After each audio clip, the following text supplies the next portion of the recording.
ചോദ്യങ്ങളോട് വീണ്ടും ക്ഷുഭിതനായി പിണറായി വിജയൻ. എന്തെങ്കിലും പറയാനുണ്ടെങ്കിൽ ഞാൻ പറയും, നിങ്ങൾ വടിയും നീട്ടി നിൽക്കേണ്ടതില്ല എന്നും പിണറായി. CPM കേന്ദ്ര കമ്മിറ്റി യോഗത്തിൽ പങ്കെടുക്കാനായി എത്തിയതായിരുന്നു പിണറായി വിജയൻ. ഇന്നീ ദിവസം രണ്ടാമത്തതാണ്. പിണറായി മുഖ്യമന്ത്രിയായാലും പാർട്ടി സെക്രട്ടറി ആയാലും പ്രതിപക്ഷ നേതാവായാലും ഒക്കെ ഒരുപോലെ തന്നെ ആറ്റിറ്റ്യൂഡ് എന്നുള്ളതാണ്. അതിലൊരു മാറ്റവും ഇല്ല അല്ലെ. എന്തരാണെന്ന് അറിഞ്ഞൂടാ, മുഖത്ത് നിറച്ച് വിനയം വാരിത്തേച്ച് വച്ചാലും ഇടയ്ക്കിടയ്ക്ക് ഉള്ളിക്കിടക്കണ ഫ്രാഡുകൾ പുറത്തോട്ട് തള്ളി തള്ളിക്കാറ് വരും.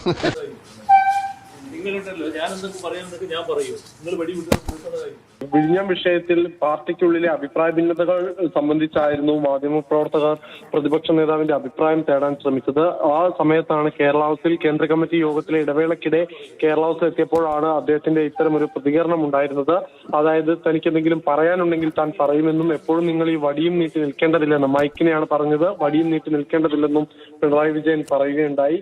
ഈ രാവിലെ അദ്ദേഹത്തിന്റെ കാൽ വാഹനത്തിൽ കയറുന്നതിനിടെ ഡോർ അടയ്ക്കാൻ പറ്റാത്തൊരു സാഹചര്യം ഉണ്ടായിരുന്നു. മാധ്യമങ്ങൾ ദൃശ്യങ്ങൾ പകർത്തുന്ന സമയമായതിനാൽ തന്നെ ആ വാതിൽ അടയ്ക്കാൻ ഒരു ബുദ്ധിമുട്ട് നേരിട്ടിരുന്നു.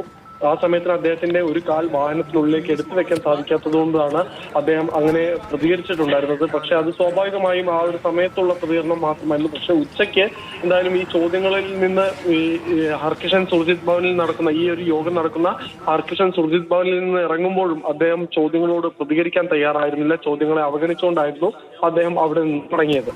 മുൻകോപിയാ, ചെറിയ മൂലക്കുറിന്റെ അസ്കിതയുണ്ടേ, അതൊന്നും പ്രശ്നമാക്കാൻ